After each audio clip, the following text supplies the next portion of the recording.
மகிழ்ச்சி அவர்களை கவிதைகளை பார்த்து வருகிறோம். வியாழக்கிழமையும் கவிதைகள்ல என்ன கருத்து சொல்லியிருக்காங்கங்கிறத பார்க்குறோம். 2000க்கு மேல கவிதைகள் எழுதியிருக்காங்க. கவிதைகள் எல்லாமே தன் வழியா வந்ததுன்னு சொல்வார். நான் எழுதினேன் அப்படின்ட்டு சொல்ல மாட்டார். கவிதைகள் எப்ப வேணா அவருக்கு வரும்.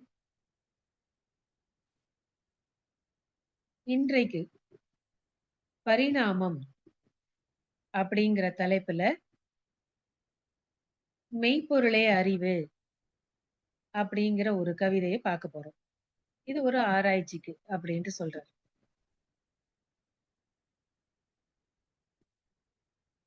கடவுள பத்தின விஷயங்கள் தான் எல்லாருக்குமே சந்தேகமா இருக்கு. ஒண்ணு கடவுள், இன்னொன்னு முற்பிறவி, பிற்பிறவி இத பத்தி. முன்னாடி என்னவா இருந்தேன், அடுத்த பிறவியில என்னவா போவேன், அப்புறம் இல்லன்னா எனக்கு நான் இறந்ததுக்கு அப்புறம் என்ன ஆகும்? இந்த மாரி கேள்விகள் தான். அதுலயும் நெறைய மதங்கள் இருக்கிறதுனால, ஒவ்வொரு மதத்திலயும் வெவ்வேறு விதமான கருத்துக்களை கடைபிடிக்கிறதுனால, வழிமுறைகள் வெவ்வேறா இருக்கிறதுனால, அப்பப்போ நமக்கு கேள்விகள் எழுகிறது. இந்து மதத்துல ஒரு மாதிரி, கிறிஸ்துவ மதத்துல ஒரு மாதிரி, இஸ்லாமியத்துல ஒரு மாதிரி, ஜொராஸ்ட்ரியன் மதத்துல ஒரு மாதிரி அப்படின்னு உலகம் முழுக்க பார்த்தா, வழிமுறைகள் நெறைய இருக்கு. அப்ப எது உண்மையான கடவுள்? உருவத்துல இருக்காரா? உருவம் இல்லாம இருக்காரா? அப்ப உருவத்துல இருந்ததுன்னா, அப்ப நெறைய உருவங்கள் இருக்கே. அப்ப உருவம் இல்லாதவங்க, அவங்க கடவுள யாருன்னு தெரியாதா? உணர முடியாதா? அப்ப இந்த உருவத்துல இத்தன உருவத்துல இருக்குன்னா, இத்தன உருவத்திலயும் கடவுள் இருக்கா. ஆனா, கடவுள் ஒருவரே அப்படின்னு தான் சொல்றோம். ஒரே கடவுள் தான் அப்படின்ட்டு சொல்றோம். அப்ப இத்தன உருவங்கள் இருக்கு. அப்ப உருவங்கள் இல்லாம அவங்க கடவுள வணங்குறாங்கன்னா, அப்ப எத கடவுளா வணங்குறாங்க? அப்படின்னு நெறைய கேள்விகள் இருக்கு. ஆனா, அந்தந்த மதத்த சார்ந்து என்னென்ன வழிமுறைகள் இருக்கோ, அத கடைபிடிச்சுட்டே வரோம். நம்பிக்கை இருந்து செய்றோம், நம்பிக்கை இல்லாமயும் செய்றோம். அப்போ காலம் காலமாக எது கடவுள்? அப்புறம் அந்த கடவுள் எப்படி இயங்கிட்டு இருக்கு? அப்படிங்கிற ஆராய்ச்சி எல்லா இடத்துலயுமே நடந்துட்டு இருக்கு. அந்த காலத்துலேருந்து அப்படின்னா, ஔவையார் காலம், அதுக்கு முன்னாடி தொல்காப்பியம் எல்லாத்துலயும் ஆழ்ந்த கருத்துக்கள் நெறைய இருக்கு. அதே மாரி இதிகாசங்கள்ல, ராமாயணத்துல, மகாபாரதத்துல எல்லாவற்றிலுமே பகவத்கீதையில, வேதங்கள்ல எல்லாத்துலயுமே இத பத்தி சொல்லியிருக்காங்க. ஆனா, அத புரிந்து கொண்டு அவங்க எந்த நிலையில புரிந்துட்டு இருக்காங்களோ, அந்த அளவுக்கு தான் நமக்கு விஷயங்கள்லாம் வருது. அப்போ எது உண்மையான கடவுள் அப்படிங்கிறது தான் நெறைய பேருக்கு சந்தேகம் இருக்கு. இப்போ மகரிஷி கவிதை 1079 ஞானக்களஞ்சியம் 2ஆம் பாகத்துல, மெய்ப்பொருளே அறிவு அப்படின்னு சொல்றார். இப்ப இத திருஞான சம்பந்தர் எல்லாருமே தேவாரம், திருவாசகம் எல்லாத்துலயுமே இந்த கருத்துக்கள பத்திலாம் சொல்லியிருக்காங்க. ஆனா நம்போ எல்லாத்தையுமே உருவத்தோட சேர்த்து சேர்த்து அப்படியே பார்த்து பழகிட்டோம். ஆனா, இன்னும் ஆழ்ந்த கருத்துல, இன்னும் அத பத்தி ஆராய்ச்சி செய்தவங்கலாம் சில விஷயங்கள உண்மையா எடுத்து சொல்லியிருக்காங்க. ஒரு ஔவையார். ஔவையார் தெய்வம் ஒண்ணுதான் அப்படின்னு அவங்களும் சொல்லியிருக்காங்க. அப்புறம் பின்னாடி போக போக ஆராய்ச்சியில அவங்களும் எது தெய்வம்னு சொல்லியிருக்காங்க. உருவத்துல முதல்ல பார்த்தா பிள்ளையார்லேருந்து ஆரம்பிக்கிறாங்க. பாலும் தெள்ளேனும் அப்படின்னு வெண்பா ஆரம்பிக்கிறாங்க. பிள்ளையார பத்தி நெனச்சுக்கிட்டு. அப்ப அவங்க உருவ வழிபாடு பண்ணாங்களான்னா, பின்னாடி போக போக ஆழ்ந்த கருத்துக்கள சொல்லிட்டு வராங்க. ஒரு தரம் சோழர் அவரோட சபையில வந்து ஒட்டக்கூத்தர் இருந்திருக்கார். அவருக்கு வந்து இந்த ஔவையார வந்து கொஞ்சம் குறைவா சொல்லணும் அப்படின்ட்டு எப்பொழுதுமே வந்து யாரா இருந்தாலும் கம்பர் யாரா இருந்தாலும் தான் தான் ஒசத்தின்னு அவருக்கு ஒரு பெரிய ஒரு எண்ணம். ஒரு ஆணவம்னு வச்சுக்கோங்களேன். அப்ப ஔவையார் வந்திருக்காங்க குலோத்துங்க சோழன் சபையில. அப்போ ஔவையார் வந்து மெய்ப்பொருள் பத்தி நீங்க வந்து ஒரு கவிதை சொல்லுங்கன்னு சொல்லியிருக்காங்க. அவர் வந்து ஒரு கவிதை சொல்லியிருக்கார். அவர் ஆனா எடுத்துக்கிட்ட அர்த்தம் சாதாரண மேலோட மெய்னா உடம்பு. அத பத்தி சொல்லி விட்டார். ஆனா அப்ப சொன்னாங்க, "கவிதை நல்லதா இருக்கு. ஆனா மேலோட நீங்க வந்து கருத்து சொல்லியிருக்கீங்க. நான் சொன்ன மெய்ப்பொருள்ங்கிறது வேற." அப்படின்னுட்டு ஔவையார் வந்து அந்த கருத்த சொல்லியிருக்காங்க. "ஐயமிடுமின் அறநெறியை கைப்பிடிமின் இவ்வளவே இவ்வளவேனும் மனதை இட்டு உண்மின் தெய்வம் ஒருவனே என்ன உணரவல்லீரேல் அருவினைகள் ஐந்தும் அறும்." அப்படின்ட்டு சொல்றாங்க. பிச்சை எடுங்கோ. அறநெறி செய்யுங்க. யாருக்காவது வந்து உணவ குடுத்துட்டு நீங்க சாப்பிடுங்க. ஆனா தெய்வம் ஒண்ணுதான். இத உணர்ந்துட்டீங்கன்னா, எல்லா விதமான வினைகளும் வந்து நம்மள விட்டு போயிடும். அப்படின்னுட்டு இந்த மெய்ப்பொருள் பத்தின கவிதையில இத வந்து குடுத்திருக்காங்க. அதே மாரி பார்த்தோம்னா, பாரதியார். அவரும் இதே மாரி தான் சொல்லியிருக்காரு. பாரதியார் சொல்றதுல, முதல்ல பாரதியார் மெய்ப்பொருள் பத்தின நெறைய சொல்லியிருக்காரு. "ஒன்றே மெய்ப்பொருளாகும். உயிர்கள் எல்லாம் அதன் வடிவம் ஓருங்காலை" அப்படின்ட்டு ஒரு இடத்துல சொல்றார். "இன்ப வடிவாகி நிற்பள், துன்பு எல்லாம் அவள் இழைப்பாள், இஃது எல்லாம் அவள் புரியும் மாயை. அவள் ஏதும் மற்ற மெய்ப்பொருளின் சாயை." அப்படின்ட்டு குடுக்குறார். "சிந்தித்து மெய்ப்பொருளை உணர்த்தாய் ஐயே! தேய்வு என்ற மரணத்தை தேய்க்கும் வண்ணம்." அப்படின்ட்டு சொல்றாங்க. அப்போ மெய்ப்பொருள பத்தி அவரும் சொல்லியிருக்காரு. இன்னொரு இடத்துல, "ஆத்திச்சூடி இளம்பிறை அணிந்து மோனத் திரு முழுவெண் மேனியான் கருநிறங் கொண்டு பாற்கடல் மிசை கிடப்போன் மகமது நபிக்கு மறையிருள் புரிந்தோன் இயேசுவின் தந்தை என பல மதத்தினர் உருவகத்தாலே உணர்ந்து உணராது பலவகையாக பரவிடும் பரம்பொருள் ஒன்றே. அதன் இயல் ஒளியுறும் அறிவாம். அதன் நிலை கண்டார் அல்லலை அகற்றினார். அதன் அருள் வாழ்த்தி அமர வாழ்வு எய்துவோம்." அப்ப பரம்பொருள் ஒன்றே. ஆனா அது அறிவா இயங்கிட்டு இருக்கு அப்படின்னு பாரதியாரும் சொல்லியிருக்கு. அப்போ இந்த காலத்துல சமீப காலத்திலயும் பாரதியார் அவங்களும் இத உணர்ந்துகிட்டு தான் அவங்க சொல்லியிருக்காங்க. இப்ப நம்ம மகரிஷி அவர் என்ன சொல்றார் அப்படிங்கிறத பார்க்கலாம். "இருப்பதொரு பொருள் என்றால் அதனின் தோற்றம் எண்ணுதற்கு பிறப்பாகும். அவ்விருப்பு உருக்குலையும் நிகழ்ச்சியே இறப்பு ஆகும்.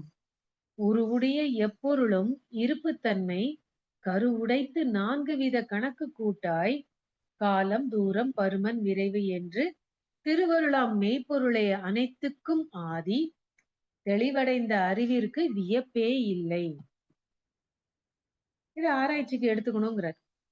எவ்வளவு அழகா சொல்லிட்டார். நம்மளுக்கு கடவுள் பத்தின விஷயம் இல்லைங்கும்போது குழப்பிட்டே இருக்கும். ஆனா இது தெரிஞ்சிடுச்சுன்னா, நடக்கிறது எல்லாமே ரொம்ப சர்வசாதாரணமா இருக்கும். அத பத்தி ஒரு வியப்பு கூட இருக்காதுங்கிற மாரி முடிக்கிறார். ஆனா எப்படிப்பட்ட ஆராய்ச்சி பாருங்க. நம்மளுக்கு அது கூட போல. இந்த மனதின் 10 படிகள்ல வந்து சாதாரணமா 7 வரைக்கும் இருக்கும்பொழுது ஒண்ணுமே இல்ல. அப்படியே புலனளவிலேயே இருக்கும். ஆராய்ச்சி, தெளிவு, முடிவுன்னு போகும்பொழுது தான் உயர்ந்த நிலைக்கு போறோம் அப்படின்ட்டு வந்து சொல்வாங்க மகரிஷி. அதே மாதிரி எதுவா இருந்தாலும் ஒரு ஆராய்ச்சியில போகும்பொழுது நமக்கு அது வந்து ஒரு தெளிவ குடுக்கும். ஆனா, அந்த ஆராய்ச்சியில போறதுக்கு எது நமக்குள்ள செயல்பட்டுட்டு இருக்கு? எது அத வந்து தூண்டுது?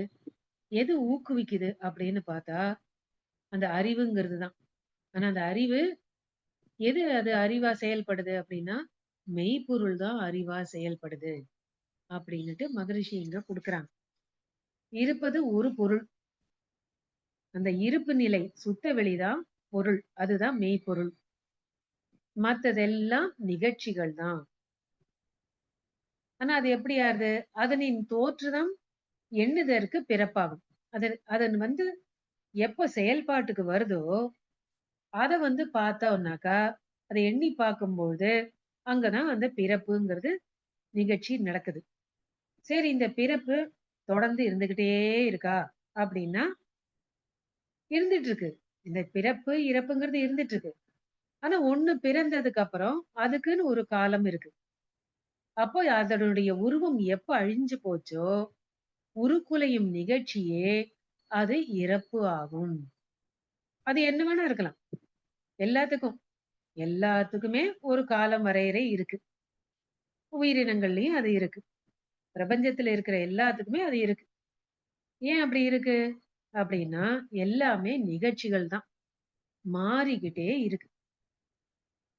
அதனால தான் அந்த நிலை தத்துவம். இந்த பரிணாமம்ங்கிறதுல வந்தபோது கூட மகரிஷி என்ன சொல்றார்?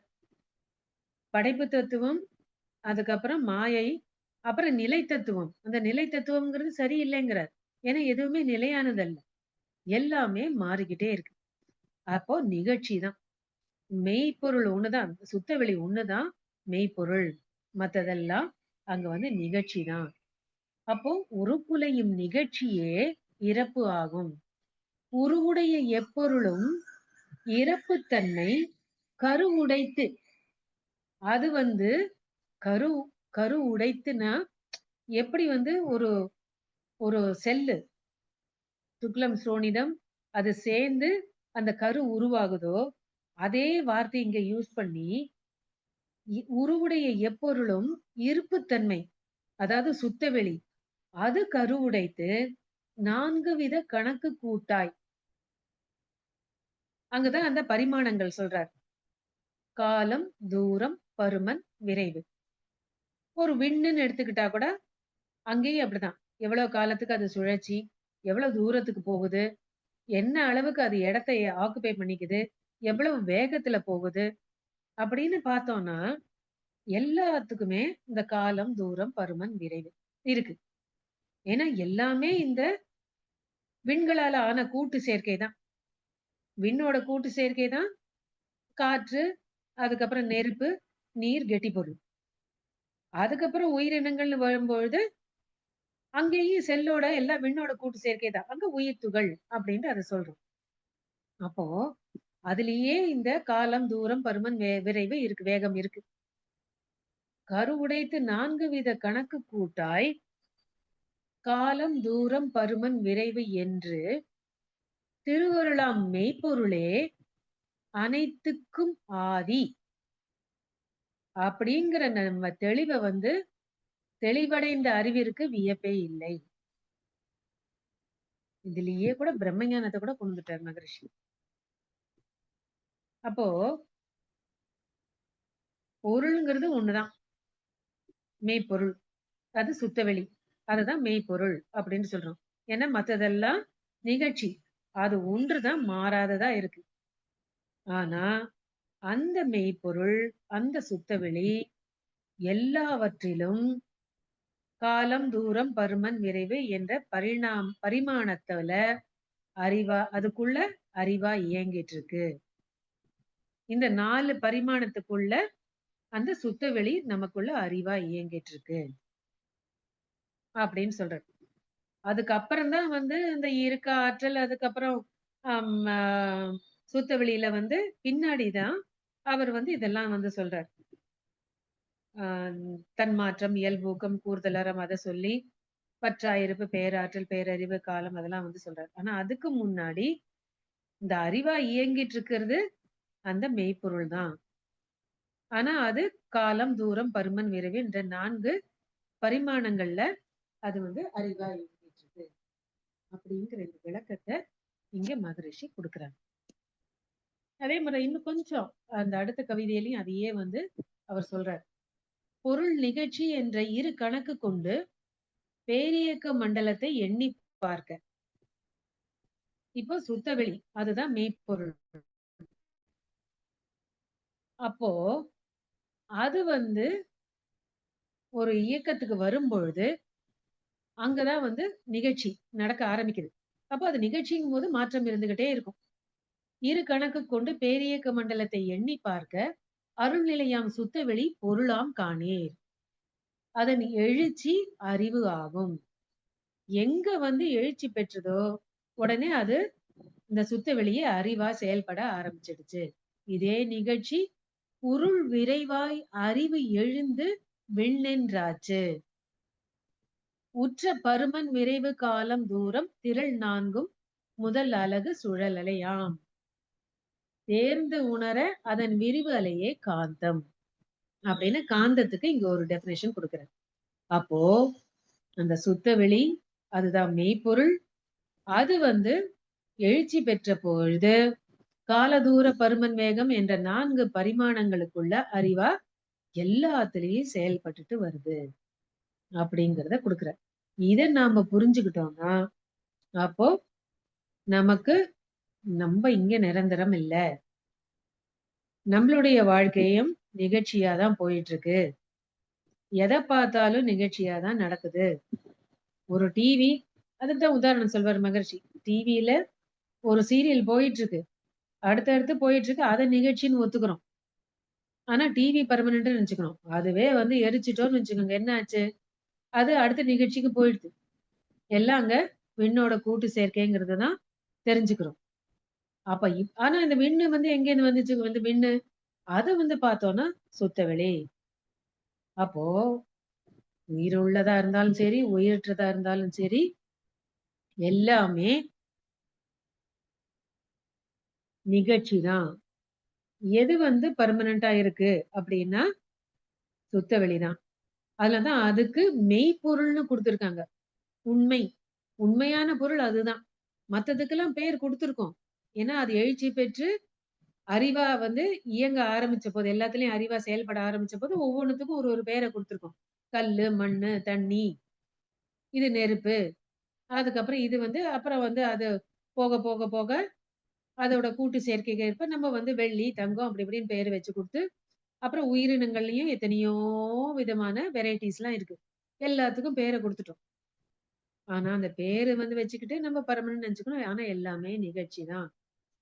அப்ப எது வந்து உண்மையானதுன்னா, சுத்த வெளிதான். அதுக்கு அததான் வெறும் பொருள்னு குடுக்காம, அதெல்லாம் மெய்ப்பொருள் அப்படின்ட்டு அதுக்கு ஒரு அடைமொழிய குடுத்துருக்காங்க.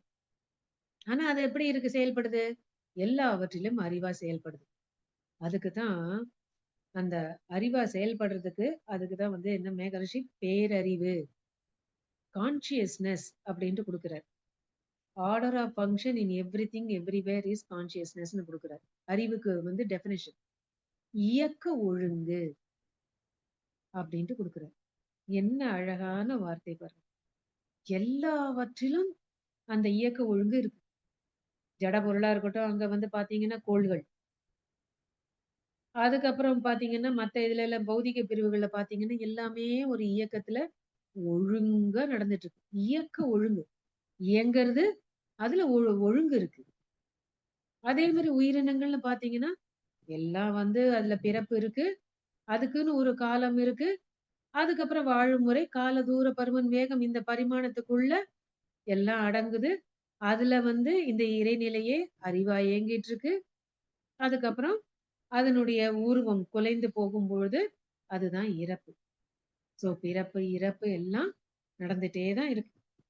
ஆனா எல்லாம் அது இருக்கிற வரைக்கும் காலதூர பருமன் வேகம் இந்த பரிமாணத்துக்குள்ள மெய்ப்பொருள் அது அறிவா இயங்கிட்டு இருக்கு அப்படின்ட்டு சொல்றார். ஆனா நம்ம எப்படி வாழ்ந்துட்டு இருக்கோம்? ஒரு மாயையில வாழ்ந்துட்டு இருக்கோம். அததான் இன்னொரு கவிதையில சொல்றார். அவன் நினைத்தான், நினைத்தபடி எல்லாம் தோன்றி, அசைந்து இயங்கி, அவன் அருளால் விளங்கும் என்பார். அவன் நினைச்சதுனால எல்லாத்தையும் படைச்சான் அப்படின்ட்டு தான் சாதாரணமா வந்து நம்ம வந்து எல்லாருமே எடுத்துக்கிறோம். அவன் அவனாய் பொருள் நிலையில் உள்ளபோது அருள் ஏது? நினைப்பு ஏது? அங்கு இங்கு ஏது? அது வந்து ஒரு இறைநிலை. அது இறைவனும் இல்ல, இறைவியும் இல்ல. அப்ப அந்த மாரி இருக்கும்பொழுது, அங்க உயிரிதில அந்த மாரியெல்லாம் ஒண்ணும் இல்லாத பொழுது, அங்க வந்து ஒரு விருப்பு, வெறுப்பு, உணர்ச்சி அதெல்லாம் ஒண்ணுமே இல்ல. அப்ப அவனுக்கு வந்து உணர்ச்சிங்கிறதெல்லாம் இல்லாத போது, அங்க நினைப்புங்கிறது வந்து எப்படி வரும்? அங்க அருள், நினைப்பு, அங்கு இங்குங்கிறதெல்லாம் அந்த எண்ணம்லாம் எங்க வரும்? இருக்கவே இல்ல. அது ஒரு இறைநிலை. It's a state. அவன் நிலையின் நுண்பகுதி அசைந்து இயங்க அந்நிகழ்ச்சி நிலையணுவாய் தொடர் நிகழ்ச்சி. அவன் நிலையை மறக்கும் அவன் செயல்களாகி அறிவு விளங்கும் வரையில் மாயை ஆகும். அப்படின்ட்டு குடுக்குறாரு. அது வந்து எப்போ அது வந்து நுண்பகுதி எப்போ அது அசைய ஆரம்பிச்சதோ, அதுவே தொடர்ந்து நிகழ்ச்சியாவே தான் நடந்துட்டு இருக்கு. எல்லாமே நிகழ்ச்சி தான். என்னென்னலாம் வந்து அந்த செயல் நடக்குது, ஒரு விளைவு வருது. அது எல்லாமே நிகழ்ச்சி தான். எப்போ வந்து இத வந்து நம்ம மறக்கிறோமோ, அப்பதான் வந்து மாயையா நம்ம வந்து ஒரு மயக்க நிலையில வாழ்க்கைய நடத்துறோம்.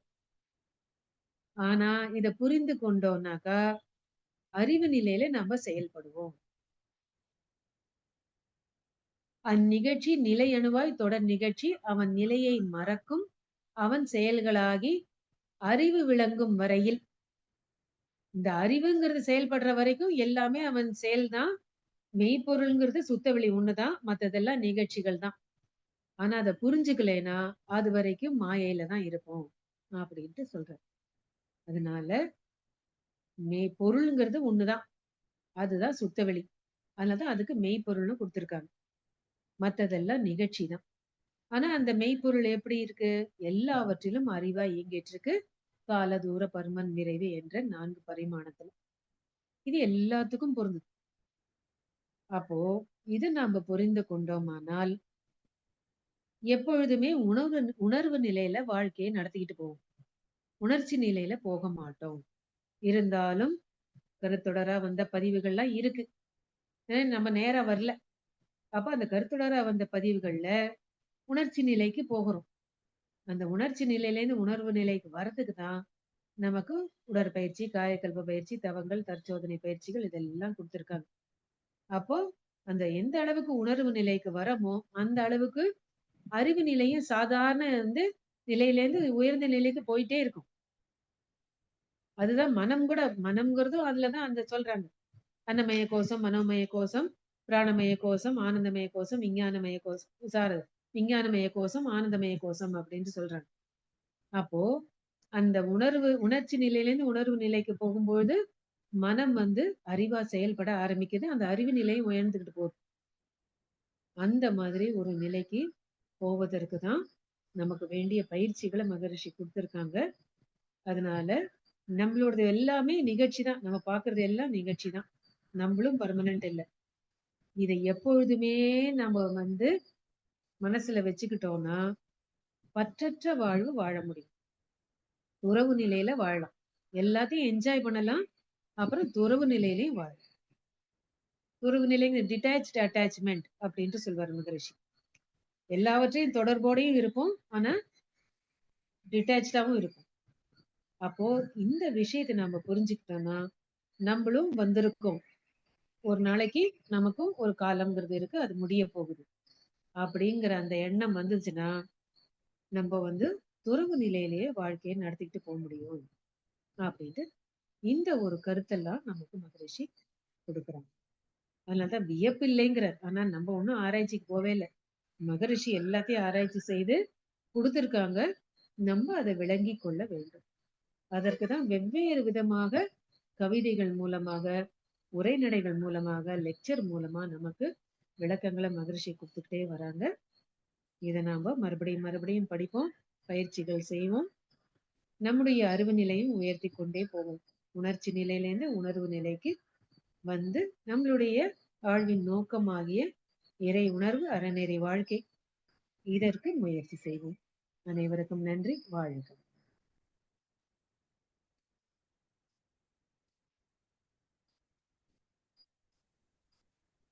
வாழ்க வளமுடன் அம்மா.